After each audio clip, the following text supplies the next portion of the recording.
They skipped my daughter's birthday, then called the cops when I sent $1. Let me tell you what family looks like, at least mine. I'm a 33-year-old mom living in Chicago. I work hard, raise my daughter alone, and somehow still believed that blood meant something. Silly me. My daughter turned 5 last month. I planned everything myself: balloons, cake, even a clown she picked from YouTube. I sent out invites to my whole family. Guess how many showed up? 0. No texts, no calls, not even a card. I brushed it off for her sake. I told her, "They're just busy, sweetheart." But inside, I was done. Or so I thought. 2 weeks later, I get a group message from my mom. No greeting, no explanation, just a demand. "We need $1,850 for your sister's Sweet 16 party." Everyone is contributing. My sister, the same girl who posted Instagram stories from a spa the day of my daughter's party. They didn't show up for my kid, but expected me to help fund a luxury bash for theirs. So I sent them what I felt was fair. $1, with a note that read, "Here's my contribution. Hope it stretches." That's when things got insane. 2 days later, I opened my door to find a police officer on my porch.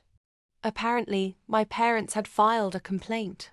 Said I was withholding owed money from a family agreement and intentionally causing emotional distress. You read that right, emotional distress. Over a Sweet 16. I laughed so hard I nearly invited the officer in for coffee. But here's the kicker. Legally, they didn't have a leg to stand on. There was no contract, no obligation, just toxic entitlement. But I wasn't just going to walk away. I dug into the event planner's name. Yep, they'd already booked a whole venue. Called the company and anonymously informed them the card on file was under dispute and possibly used without the cardholder's full consent. Payment was paused. Venue? Cancelled. Turns out, they were depending on my $1,850 to finalize the deposit. No money, no party. My sister went ballistic. My mom threatened to cut me off, as if she hadn't already. And I took my daughter to the aquarium and bought her the biggest stuffed octopus I could find. Here's the twist, though. A week later, I got a call from a reporter. Apparently, someone tipped off a local parenting blog about the Sweet 16 that turned sour, complete with receipts texts, screenshots, and audio from my sister cursing me out. The story went viral. Not only did my family look petty and cruel, but people started sending gifts to my daughter, real ones. From real strangers.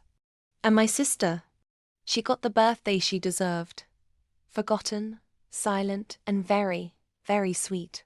Revenge isn't always loud. Sometimes it's $1 and a well-timed phone call. If you loved this story and believe in clapbacks with class, don't just subscribe to my channel. I drop real-life revenge stories every single day, and trust me, karma always has a sequel.